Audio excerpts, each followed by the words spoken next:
At 9:44, it's the final weekend of AAPI Heritage Month, and today we are featuring a few special guests here on Morning on 2. It's Kung Fu Day in Chinatown.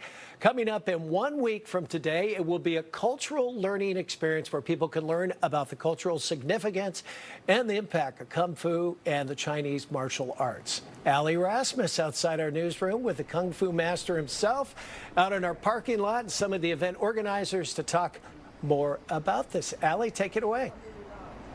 Yeah, we are outside the KTVU studios here in Jack London Square to give you a preview of Kung Fu Day. It's happening in San Francisco's Chinatown 1 week from today. I want to bring in Nancy Yu. She's one of the organizers. Nancy, tell us what people are going to see if they come to Kung Fu Day next week.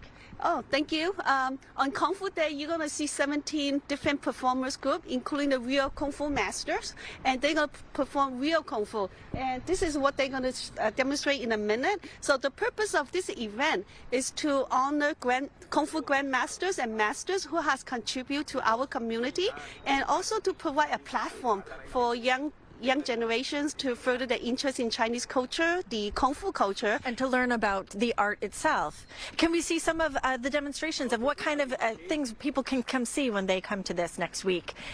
Tell us who we're looking at right now. This is Grandmaster Y.C. Wong, a really famous Hong Gar master who runs the Wong Gar Kun, which is his Kung Fu studio. This is the iron thread form. And he's a very well-known, old-school Kung Fu master. And he's a grandmaster. He is 90 years old, and he's still doing this and performing the art.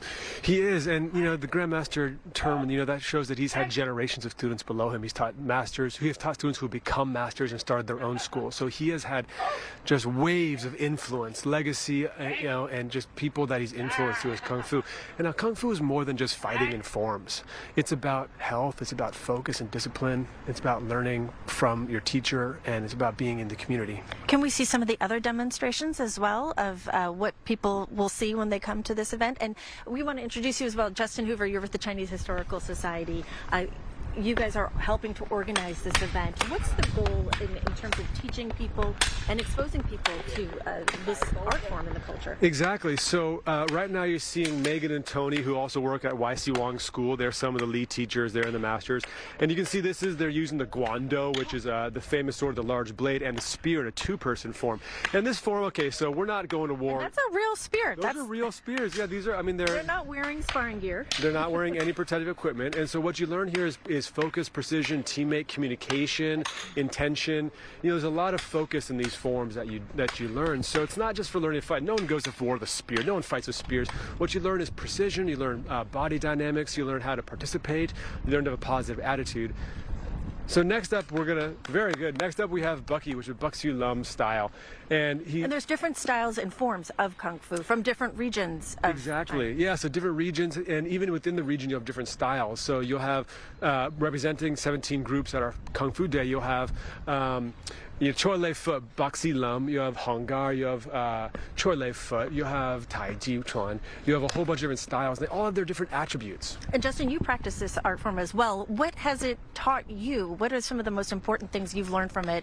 I imagine were you young when you started, or? Yeah, I started maybe when I was around 20 years old, and so I wasn't like a child, but what I love about it is the continual focus it takes to be a practicing artist, and it takes dedication.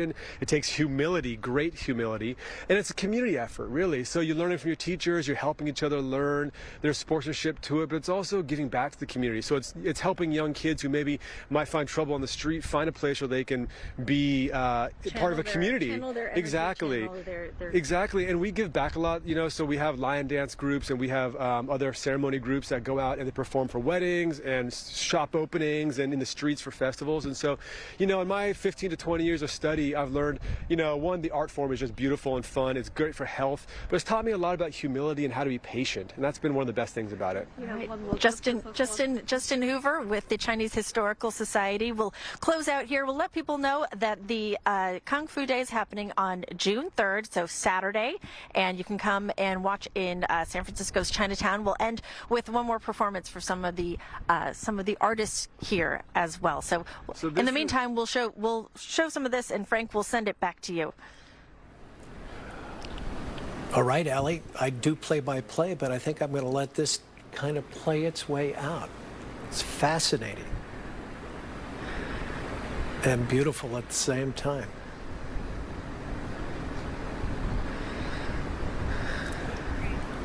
All righty.